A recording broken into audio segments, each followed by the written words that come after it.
what we need to do is turn the temperature down and keep steady hands at the wheel. And that's what I'm trying to do every day. It's just, look, we got to treat one another with dignity and respect. The person on the other side of the aisle is not your enemy. That's your fellow American.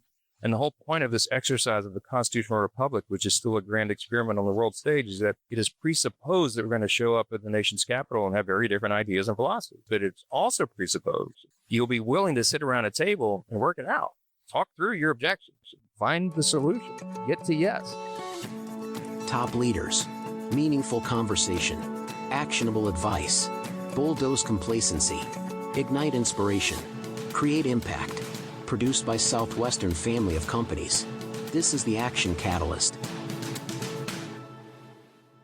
The Action Catalyst recently had the chance to catch up with Mike Johnson, an American politician and lawyer currently serving as the 56th Speaker of the United States House of Representatives since October of 2023, having represented Louisiana's 4th Congressional District since 2017. While I was not able to speak with him directly due to scheduling conflicts, he was able to spend some time with our producers and provided some insight into the principles that crafted his leadership style and where they came from, which, as it turns out, the speaker and I have in common in a very specific way. You and our hosts have something major in common, which is that you all participated in the Southwestern Advantage program in college. I really can't express to you how much this company and this experience meant to me. And there was a time in my life when I thought that it should be mandatory for every single person to do for at least one summer, because it was so formative in my life. I mean, I know everybody who's alum of Southwestern has their own experience and why it was such a big thing in their life, but it really, really was to me. I was born in Shreveport, Louisiana. It's a little town in northwest Louisiana, and my dad was a firefighter. I was actually the product of an unplanned pregnancy. My parents were like sweethearts in high school. They'd been dating since 7th grade, and I was conceived their junior year in high school, and it was a year before Roe v. Wade became the law of the land. But all their friends said take care of that problem, and they decided not to. So they dropped out of school. They got married. My dad went to work early on, and so he had a big heart for service, and he wound up joining the fire department, serving the community. And he was a pretty sharp guy, but he became assistant chief of our fire department. And in 1984, September 1984, he was responding to what they thought was a routine call, a big warehouse that was on fire and it blew up. And my dad got burned 80% of his body, 3rd-degree burns. And he had a 5% chance to live. He was permanently disabled after that. Hugely traumatic event in our lives. And I was 12 years old at the time, the oldest of 4 kids. And that event kind of changed the trajectory of all of our lives.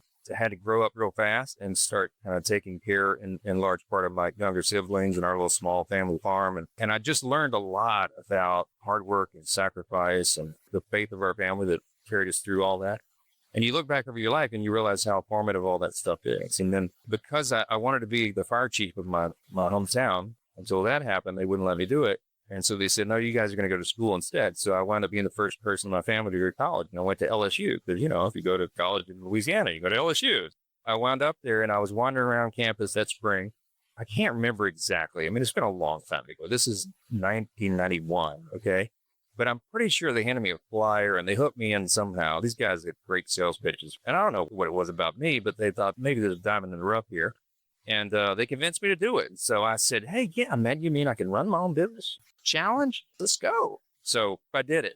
Southwestern Advantage has innovated and gotten through, and now thousands and 100,000 people now have had the experience. It was the greatest thing I ever did. I mean, I'm not kidding. It's just an incredible thing. So where did you sell in your first summer? The first summer, the greatest territory of all time, Tucson, Arizona. All right. So we all drove our college cars out there. And I was working about 3 weeks in Tucson. I'm from Louisiana. The humidity is like 100% all the time. And in Tucson, it's not. I was at a lady's doorstep and I passed out probably 2.5 weeks into my summer. And I spent 3 days in the ICU. I got so dehydrated, almost died in Tucson, Arizona. True story. I mean, I was out of it for like a day and a half, almost died. And so after that, they said, you should hydrate. I was like, I thought I was. No. So every door was somebody to offer me a drink or fruit or whatever, I would take it. But we sold a lot of books in Tucson in spite of my almost dying there. And so then I came back the next summer. And that summer we went to Appleton, Wisconsin, and I had to learn the trick. Like, this is what you learn about life, right? You learn to deal with everybody and answer objections and find commonality, right? So now remember, this is summer 92. Brett Favre's at the height of his career, Green Bay Packers, and we're in Appleton, Wisconsin. And oh, you're from Louisiana. You must know Brett Favre. Okay, so Brett Favre is from Mississippi. It's not the same state, but in Wisconsin, that's close enough. And so, I'm just disclaiming, no, I don't know the Favres, unfortunately. Ooh, okay, but I picked up on it like, maybe I should just go with this. The Favres are a great family. Ooh, okay, come on in, I start wearing his jersey. You do what you got to do. Definitely sounds like you picked up a few tricks. It would be a slight overstatement to say everything I know about life I learned on the book field, but it would not be an overstatement to say it's probably the most important experience that I ever had in forming the things that I do today. It's difficult to overstate how important this is and what those skills do for you as you go through life. Finished LSU, went to law school, became a husband and a father, and then I became a constitutional law attorney for 20 years, and then I ran for the state legislature, and ran for Congress, and now I'm the Speaker of the House. And I'm just telling you that in all this time, I've been practicing what I learned on the book field. The reason I'm the Speaker of the House right now is because if you watched all the drama play out, I was the only person in the room that could get 217 votes. I did not aspire to this position. But the reason I am the Speaker of the House is probably in large measure because of what I learned at Southwestern. I'm not exaggerating. It's true, because when I got to Congress, I treated it like I treated everything in every stage of my life. In my career is that, I want everybody to succeed. I want to bring out the best in everybody and let the whole team succeed together. And I have great empathy for people. I learned perseverance. I learned that you don't hold grudges. I learned to take rejection. They can't hurt my feelings. Really, you learn to deal with everybody's objections and work through things and work through problems and get people to succeed together. And that's just my approach in life. It's biblical values, but we learned how to implement it. And so I've been doing that since I got to Congress. And so when it came time, when we had this void and we couldn't find a leader that everybody would trust, I was in the back of the room and, I knew that I could get all those votes, but I was not trying to I wasn't running for it. I was trying to let all the more senior guys get the position who were like brothers to me. And at the end of the day, it fell to me. And now I'm practicing all those principles in spades every day. Yeah. So what are some of the unique challenges now as Speaker that you're applying those principles to? We have the smallest majority in the history of the United States Congress. The only exception was in 1917 in the 65th Congress, when they had such a slim margin. They had a 0.46% margin for the majority. Ours is 0.9%. So I can only lose one person to get anything over the line. So it's an extraordinary challenge. I spend half the day as Speaker of the House, the other half of the day as a mental health counselor. And I bring in everybody and sit them down, kneaded into my office, and I say, well, how can we help you be successful? What is your best role in the team? I'm going through all these, answering their objections, doing all this stuff. And you learn to solve problems. You learn to earn people's trust, and that's what we do. So we practice it every day. And you're not the only person on the Hill who can relate to having this experience. That's right. Marsha Blackburn is the senator, and she and I talk about this all the time. Rick Perry's an alum, been 4 governors, I think. It's a extraordinary thing. I think I'm the first Speaker of the House in Southwestern. That's pretty cool. That is pretty cool. That's got to be a big boost of confidence. I'll just tell you, in Washington, they beat me down mercilessly every day. But again, they can't hurt our feelings, right? We don't know how to get past that. But in seriousness, the country's facing a massive collection of crises. And it's probably as divided as it's been since maybe the Civil War era. The collection of headwinds that we face as a nation are so extraordinary, all at the same time. And the world is a dangerous place right now. And things are really unstable. And so it makes people feel unsettled. What we need to do is to walk in it and turn the temperature down and keep steady hands at the wheel. And that's what I'm trying to do every day. It's just, look, we got to treat one another with dignity and respect. The person on the other side of the aisle is not your enemy. That's your fellow American. And the whole point of this exercise of the constitutional republic, which is still a grand experiment on the world stage, is that it is presupposed that we're going to show up at the nation's capital and have very different ideas and philosophies, right? But we're never supposed to violate our core principles, but we have to give up on our preferences. That's how this system is designed to work. It's presupposed that people are going to come with different ideas, but it's also presupposed you'll be willing to sit around a table and work it out. Talk through your objections. Find the solution. Get to yes. And so what I'm trying to do every day is just navigate through this, stick by the core principles, and get people to recognize that we're all fellow Americans and we got to work through this together. Somebody said one time, it's hard to hate someone if you know the names of their children. And the problem in Washington right now is we're in a different era where after that last vote of the week, everybody jumps on a plane and goes home. So they're not there. They don't live in Washington together. They don't go to church, synagogue together on the weekends. They don't do picnics together. They don't get to know each other. And so it's easy to stereotype people if you don't know what they're really about, where they come from, and it's difficult to have sympathy, empathy for anybody. And then we have social media, right?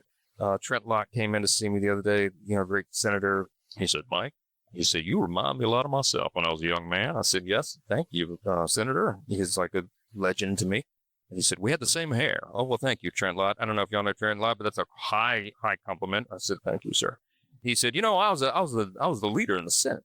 This is back in the 90s, and he said, we had a 50-50 split in the Senate. And I was a long-time conservative from the South, and I had some of my Republican colleagues beating me up. They didn't like me working with Democrats. And I said, hello, do the math. It's 50-50. I got to work with the other side. He said, but you know what? Your job's a whole lot harder than mine. Thank you for the pep talk, Senator. He said, because we got social media. I can't imagine if people go online and tell everybody in America what a foul person I was every time I made a decision they didn't like. That's tough. Thank you, Senator. Are we getting to, where's the happy part, right? Thanks, Senator. Thanks for visiting. But people come by and they say that, wow, we got the greatest challenge right now, possibly of all time, because every member of Congress can go on social media every 5 minutes and share their opinion and burn down their colleagues. And some of them are really good at it. And so I'm from Louisiana, so I explain everything in either a football or a hurricane metaphor. And I said, let's go with the football metaphor. They're like, hey, guys, we need to be playing together as a team, right? And it's probably not a game-winning strategy to throw a Hail Mary pass on every single play, right? Probably not going to win the game that way. And also it's helpful if when we go take the field, you don't run off of the bench and tackle your own quarterback. That's helpful too. That's helpful to win the game. It's crazy. So do you still lean on that positive self-talk that you learned so many years ago during that college experience? Is that how you get through the craziness?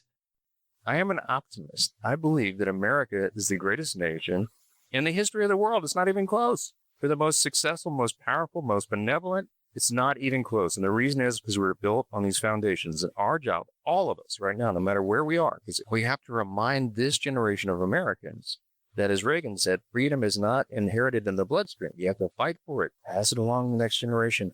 And we have to remember what made America great in the first place. It's individual freedom and limited government and the rule of law and peace through strength and fiscal responsibility, free markets, human dignity. These are the ideas that set us apart and made us the extraordinary nation that we are. We cannot take for granted anymore that the current generation, those coming behind us, know any of that, because they really don't. This generation has no frame of reference for those great foundations. And so we have to speak with greater clarity, conviction, and consistency than we ever have before. And it's a serious challenge that we have, but I am absolutely convinced that God is not done with America yet. I think He's going to give us another chance. And so we have to be faithful. And people say, man, what a stressful job. How do you sleep at night? I say, actually, very easily. I only get like 3 hours of sleep, but I sleep well when I'm able to. And I said, you know why I go to sleep every night is that I remind myself what John Quincy Adams said. He said, the duty is ours, results are God's. Somebody gave me that admonition when I was selling books, and I applied it then too. And so it didn't matter how many units I sold that day. I thought, well, I did my best today. I did my duty. Tomorrow will probably be better. I'm just going to keep plugging away, and the law of averages will kick in, right? And it did. If you keep plugging away and you keep working, duty is ours, results belong to God. I'm not sovereign. I just do my responsibility, and that's what all of us are supposed to do. This is what America's built on, and I think our best days are ahead of us. Well said. Mr. Speaker, thank you so much for making some time for us. Thank you. Thank you so much. If you enjoy this podcast, please make sure to subscribe. And to stay updated on everything that the Action Catalyst is up to, make sure to follow us on Facebook and Instagram at Action Catalyst Podcast and on Twitter at Catalyst_Action. And thanks for listening.